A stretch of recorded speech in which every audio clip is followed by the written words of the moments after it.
Hello and welcome to the F1 News Zone, the show you round up all the biggest stories in Formula 1 right now. We are currently in a 3-week break before the Belgian Grand Prix weekend, so let's have a look at which stories have been making the headlines this week. This week, Pierre Gasly has rubbished the Bottas to Alpine rumours. Sir Lewis Hamilton says that he wants to have more influence on the Ferrari next year in 2026.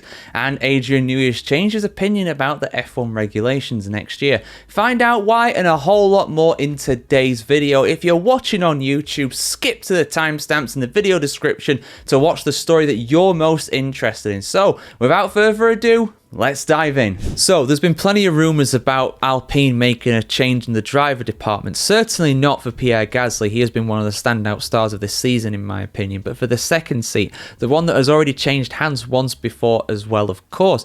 Of course, Franco Colapinto is driving for Alpine for the moment, but there are a lot of rumours about him being replaced by Valtteri Bottas. However, Gasly has now gone on record by calling these rumours a lot of noise and nothing more. So, let's have a look at this, guys. Let's have a look at what Pierre has had to say about his teammate at Alpine. Pierre Gasly has downplayed rumours linking Mercedes reserve driver Valtteri Bottas to Alpine as nothing more than a lot of noise, urging the French team to focus on the work ahead rather than speculation. During the British Grand Prix weekend, Gasly stressed the importance of concentrating on improving the team's performance amid a challenging season. Alpine, who are based in Enstone in the UK, have already made changes to their driver lineup this year, replacing Jack Doohan with Franco Colapinto from round 7 in Imola onwards. Recent reports revealed that Alpine had also inquired about Bottas' availability should they consider further changes either this season or in the future. With Alpine currently sitting at the bottom of the team's championship with just 19 points, 10 points behind 9th place Haas, Gasly was asked whether adding an experienced driver like Bottas could provide useful benchmarks. The 29-year-old was clear in his response though. I don't think that's the case. I think that's a lot of noise. I think I'm showing every weekend what we can do with it, doing a very good job on Saturdays and putting it in places that on paper we all agree we really should not be. He added, "It's just tricky, it's a very tight midfield and we are at the back of it. There will always be noise, especially considering what happened earlier this year, but I think at the end of the day we should just focus on the work ahead. It's going to be a long season, we don't have upgrades, this car is not in the best place, but all of us need to focus on what we've got to do and try to do it the best way that we can." When pressed on whether the car is the main issue rather than the drivers, Gasly acknowledged the razor-thin margins across the midfield. "It's easy to make it sound more dramatic than it actually is," he explained. "I think it's just a very tough field. You look at a couple of years back, being 8 or 9 tenths off the fastest car would put you 6th, 7th on the grid. This year, being 8 or 9 tenths slower than the fastest car puts you on the back now." He continued, "I think everyone has done a good job. We know the strengths and weaknesses of our package. We don't have the strongest car. We don't have the strongest engine. Both combined puts us in a very bad spot, but I see a lot of good stuff happening in the team in terms of trying to get the maximum we can." Gasly concluded by highlighting Alpine's focus on the future. "We know the focus is on next year, and it will come with some compromises this year, which are tough to take, but hopefully we see the dividends next year." They'll be hoping and praying, because otherwise Alpine are going to leave the sport at this point. They won't be able to do anything right. I mean, yeah, the car is not the worst on the grid. I don't think it is. I think it's decent relatively in the midfield. I don't think it's the back marker that it appears to be if you look at the standings. But the key is really that one guy's getting the most out of the car and the other guy isn't. Now, I'm not saying they should get rid of Colapinto and replace him with Bottas, but would Bottas do better than Colapinto? Perhaps, but we don't know, and it's a risk. And also, Franco, I believe, does deserve a chance, I don't think that chopping and changing the driver lineup is a good thing.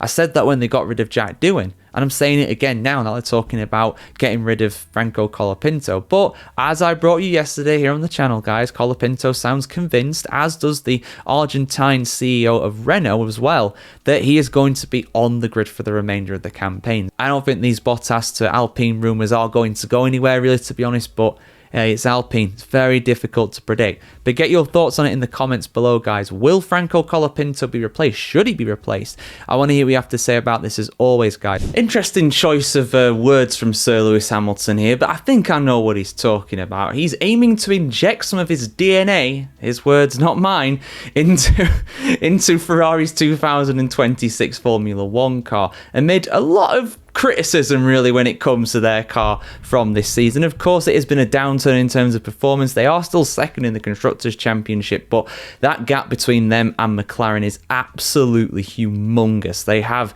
double the points McLaren of Ferrari, if not even more. So clearly Ferrari need to make a step up if they're to challenge the likes of McLaren next year. Of course, we've got a big regulation change that will help them out. It's effectively a clean slate for everybody, but the fact that McLaren probably have been able to work on their car for next year even earlier than Ferrari, it's not a great sign. But anyway, let's have a look at what the 7-time world champion has been saying here on the F1Chronicle.com as always. Lewis Hamilton has expressed his desire to have, quote, some of my DNA, end quote, incorporated into Ferrari's 2026 Formula 1 car as he criticised the balance of the team's 2025 Challenger. They do have a major upgrade coming to the Belgian Grand Prix reportedly, and that will help some of the balance issues, but as we've seen from upgrades in the past, they are a bit hit and miss, so hopefully for them it works, but it is no guarantees, of course. The 7-time world champion who joined Ferrari from Mercedes this season has struggled to find consistent pace and remains without a podium at the halfway point of the campaign. The first time that has ever happened to him, even in the awful 2009 season, he managed to get a podium 12 rounds in. I think he managed to get a win 12 rounds in, won the Hungarian Grand Prix, his only win that season, unless I am mistaken. While Hamilton trails his teammate Charles Leclerc in the Drivers' Championship, Leclerc currently holds 4 podium finishes. Ferrari as a whole has underperformed relative to the pre-season expectations. Although a series of upgrades have improved the SF25, Hamilton revealed that he is working closely with Ferrari chassis technical director Loic Serra to replace what he considers unwelcome characteristics of the current car and with elements better suited to his driving style. Speaking ahead of the British Grand Prix, Hamilton said, "This year with this car we have lots of different tools and ways in which we can set the car up. Charles has been here for a long time and he has been part of an evolving and developing this car, and he's very accustomed to it. He's found one way which the car works. I've tried all other directions that should work, but they just don't for whatever reasons. And I've slowly migrated to the place where Charles does the run in the car, and last week our pace was the closest it's been." Hamilton acknowledged the ongoing challenges, adding, "It's still tough. It's still tough. It's a tough balance to drive and it's not a comfortable one. It's not the one I want to have in the future." Looking ahead, he concluded, "So I'm working with Loic Serra and all the guys in the factory." That's Loic Serra, not Loic and Sarah, although there might well be a Sarah that works for Ferrari.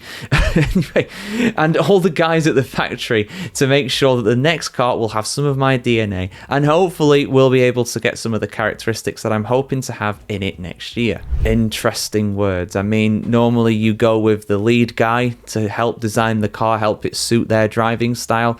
Are Leclerc's and Hamilton's driving style similar enough to make a car that works for both of them? We'll have to see. I mean, right now, it appears as though it's only really good for Leclerc, and even then, it's a bit inconsistent. So perhaps going with something radically different will be a good idea for Ferrari. But guys, let me know your thoughts in the comments below. Have you been disappointed with Hamilton? Have you been disappointed with Ferrari?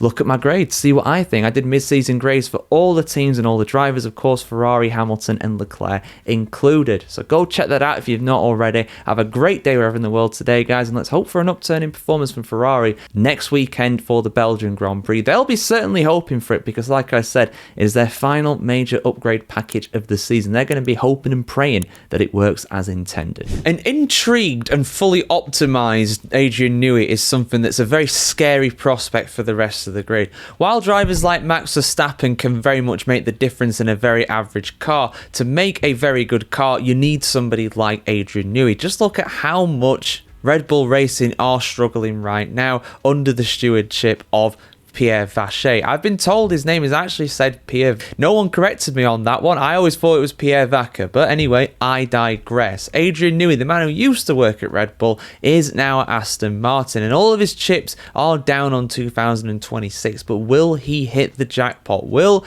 Aston Martin come out of the blocks running in 2026? Well, I would definitely wager they will be better than this season, which is not really saying a whole lot. But even this season, their pace is slowly improving. They are picking up more points as the season goes on. But yeah, Adrian Newey, he's basically come out and said that these new rules, these sweeping changes to both the car chassis, the aerodynamics, and also the power unit as well, is offering a unique challenge that has him very much interested and intrigued in these regulations. So that to me seems like he is absolutely up for it, which given how much he's been paid by Aston Martin, you'd kind of expect. But let's have a look at what he's been saying here, guys. Full story on the F1chronicle.com as always. Adrian Newey says that he is finding the challenge of designing a car for radical new F1 regulations, quote, incredibly motivating.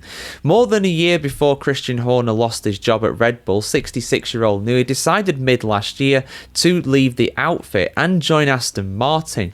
He's hard at work on the 2026 car at the moment. Whenever we ask him a question about this year or how to improve something, he just walks off to another office. Fernando Alonso smiled at Silverstone. He's already in 2026 mode. Newey is widely regarded as one of the greatest F1 designers of all time.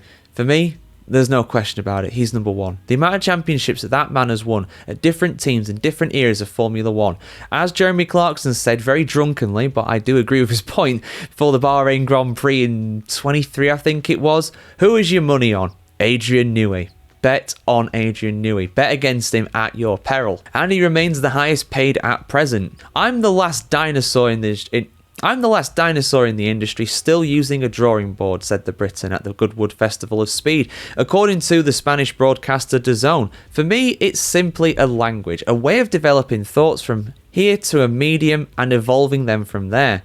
Much of Newey's greatest successes in Formula One, including multiple titles for Williams, McLaren and Red Bull, were achieved at the intersection of key regulation changes. All eyes will therefore be on the all-new Honda-powered Aston Martin for 2026. The regulations are a huge challenge, Newey said. It's the first time I think there's been a change to both the chassis and the power unit regulations at the same time. 2014 had them as well, but not to this extent really. Definitely not as great in terms of the aerodynamic and chassis side of things. The power unit was arguably a bigger change back then, but still, I'm digressing here, I'm nitpicking. So all the teams will be working hard to understand how to best to integrate those changes. Earlier, Newey lamented that the way modern F1 regulations are written are overly restricted for designers, and was particularly scathing of the 2026 rules.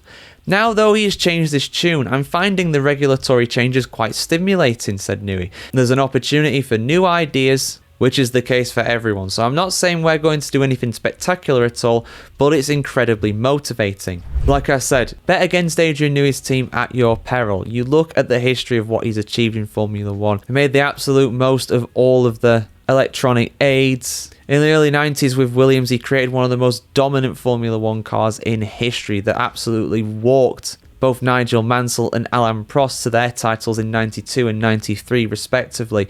When he joined McLaren, he took what was relatively a midfield team into being the most dominant team on the grid, all thanks to that new regulation change that came in 1998. He did a similar thing with Red Bull as well in the late 2000s, turning them from a midfield team in 2008 to arguably, on the whole, throughout that entire season, I would say that they had the best car at most races. It's just that Brawn had that big advantage early on and got so many wins. They definitely ended 2009 with the fastest car, and then they won 4 titles on the bounce between 2010 and 2013, and he did the same thing again with Red Bull through the ground effect era when that started in 22. Absolutely dominant, absolutely unstoppable. Will he do the same with Aston Martin?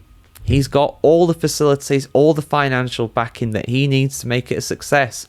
There is every chance that we start 2026, and I know it's quite hard to believe looking at Aston Martin right now, but you look at the history of Adrian Newey, there is definitely a chance that we start 2026 with an Alonso, Lance Stroll 1-2. I mean, it's unlikely. Lance Stroll probably won't get second even with the best car on the grid, but it is definitely possible. It definitely is possible. There is big competition though. A lot of big teams in F1 looking to improve.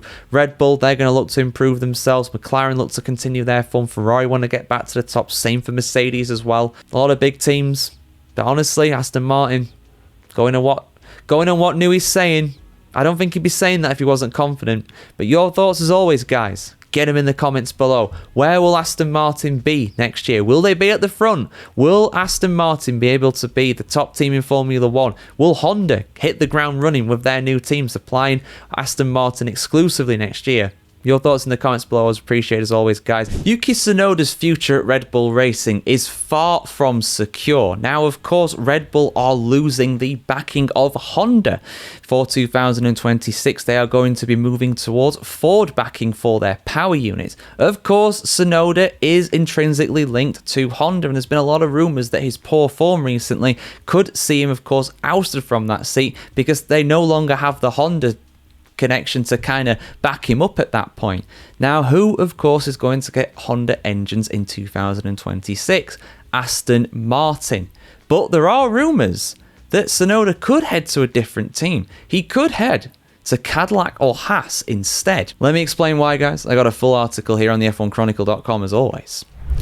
Honda would not stop Yuki Tsunoda from racing for non-Honda affiliated Formula 1 teams next year, especially without Honda's backing and sponsorship at Red Bull in 2026 and beyond. It seems increasingly likely that the struggling Japanese driver will be retained by the energy drink brand next year.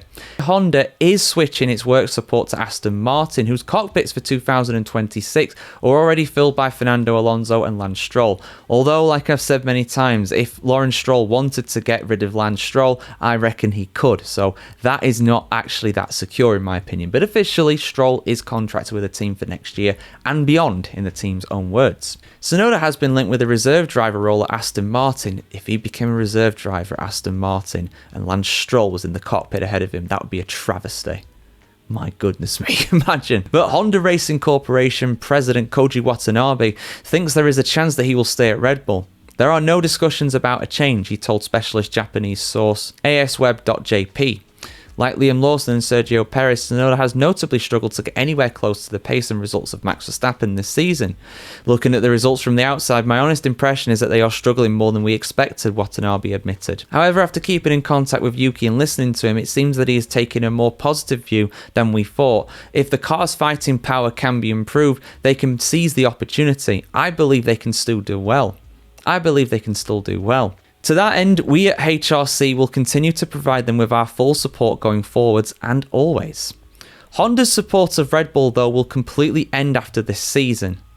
And something that Red Bull could preempt this by replacing Tsunoda with Isaac Hadjar during the forthcoming August break.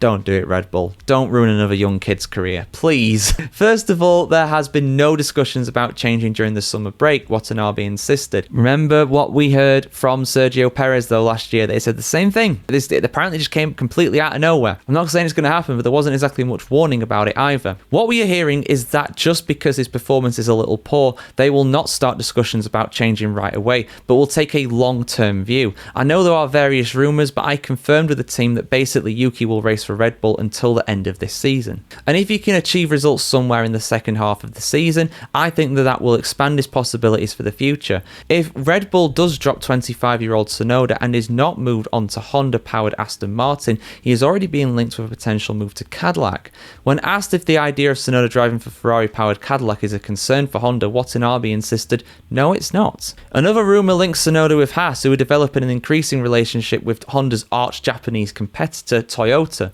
When asked if that might be a problem for Honda, Watanabe insisted, there's no problem, it's not Team Toyota. Yet. I do think it's a possibility that Toyota could take over Haas eventually. Not anytime soon.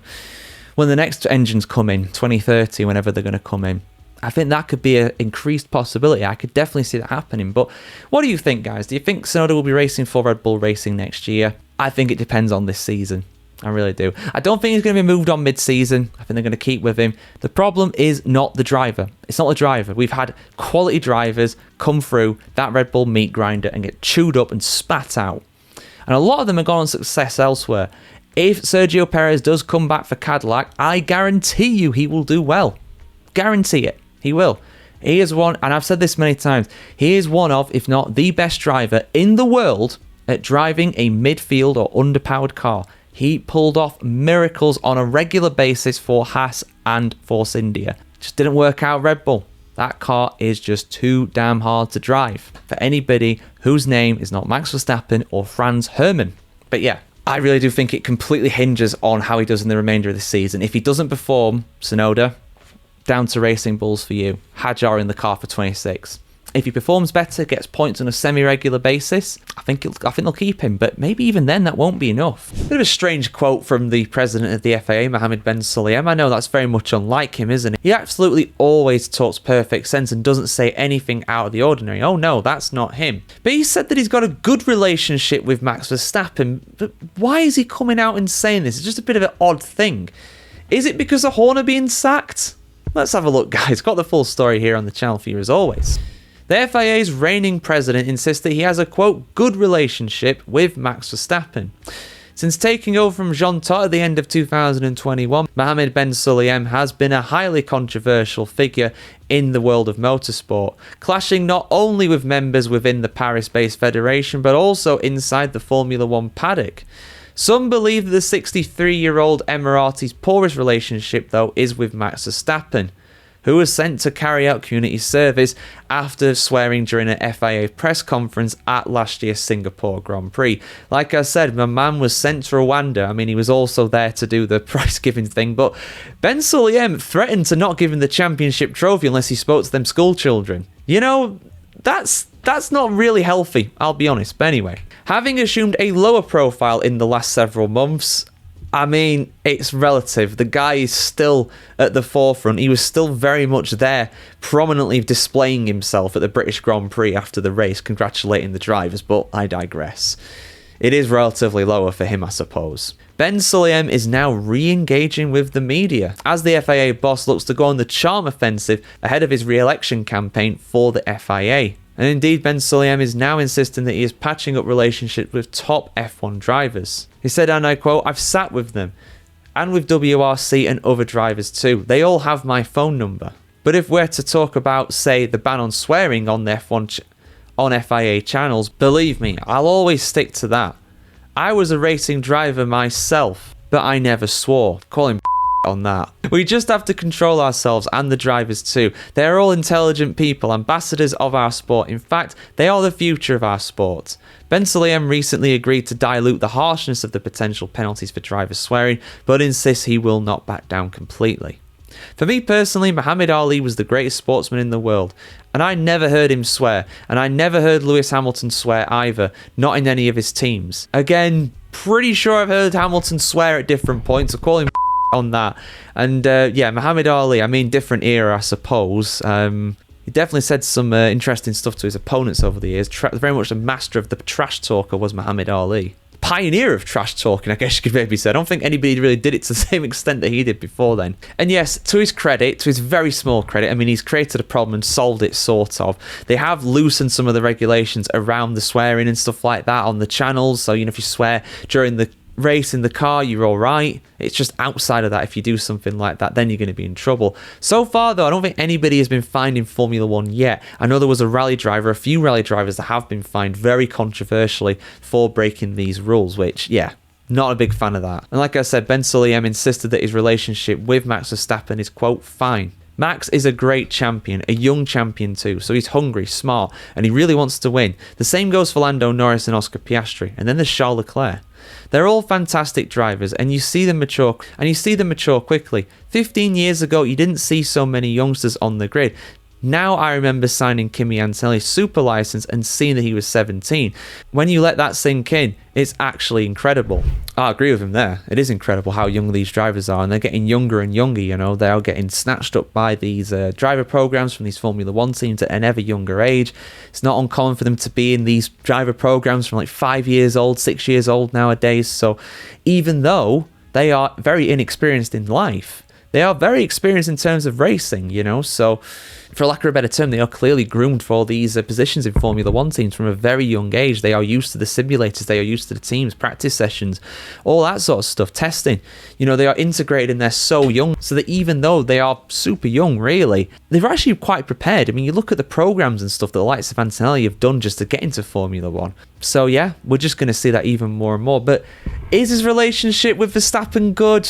I don't know, man. I mean, it's, you know, he might claim that, oh, it's business, it's sport, you know, it's not personal, but I don't know, man. It feels pretty personal. I'd take it pretty personally if I was Verstappen having to do what he did. And the things that Ben Sulayem said about him, you know, like I said, threatening to keep the championship trophy. If you don't talk to those school kids in that little village over there in Rwanda, you ain't getting this trophy, you know. That did not seem like a hollow threat. That seemed pretty legitimate, to be honest. So, yeah. But yeah, your comments are appreciated as always, guys. Get them in the comments below. Have your say down there. Like, share, comment, subscribe. You know how it works on here. And have a great day wherever in the world today, guys. See you soon.